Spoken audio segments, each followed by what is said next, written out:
எல்லாருக்கும் வணக்கங்க. கந்த சஷ்டியுடைய 19வது நாளுங்க.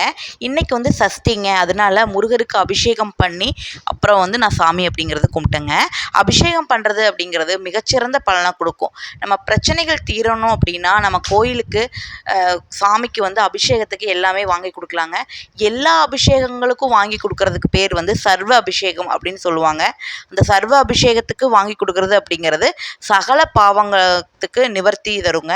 அப்படி வாங்கி கொடுக்க முடியலன்னா உங்களால் முடிஞ்ச ஏதாவது ஒரு அபிஷேக பொருள் கூட நம்ம சுவாமிக்கு அப்படிங்கிறது வாங்கி கொடுக்கலாம்.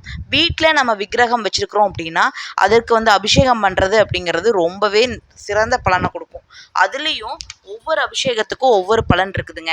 முதல்ல தூய்மையான தண்ணி, எண்ணத்தை அபிஷேகம் பண்ணுறதை விட தூய்மையான தண்ணியில் அபிஷேகம் பண்ணுறது அப்படிங்கிறது மன அமைதியை தரும். முதல்ல தண்ணியில் அபிஷேகம் பண்ணிட்டு தான் எந்த அபிஷேகத்தையும் தொடங்கணும்.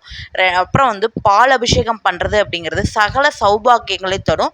குடும்ப விருத்தி, குல விருத்திக்கு பால் அபிஷேகம் ரொம்ப சிறந்ததாக இருக்குங்க.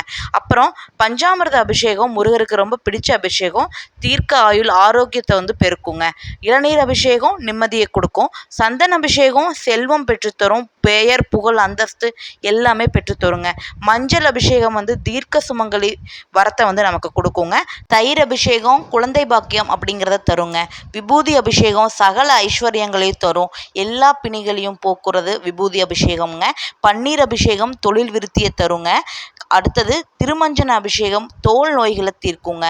குங்கும அபிஷேகம் குலவிருத்தி, குடும்பத்தில் நல்ல ஒரு சந்தோஷத்தை தருங்க. இந்த மாதிரி ஒவ்வொரு பொருளும் அபிஷேகம் பண்ணும்போது ஒவ்வொரு பலன் அப்படிங்கிறது கிடைக்கும். ஒவ்வொரு அபிஷேகம் பண்ணதுக்கப்புறமா பூ வச்சு சந்தன குங்குமம் வச்சு தீப தூபம் அப்படிங்கிறத காமிச்சிட்டு தான் அடுத்த அபிஷேகம் பண்ணணும்.